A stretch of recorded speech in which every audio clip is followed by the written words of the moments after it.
As a travel photographer, I've learned that you discover who you really are when you immerse yourself in the unfamiliar.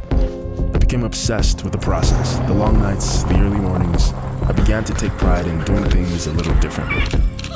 I used to fear the unknown, then I learned to embrace it. Give me all of your lies, 'cause you're my demon in disguise. I learned to love the cage you keep me in, but the walls keep closing in, and I don't wanna die, but your presence feels so right.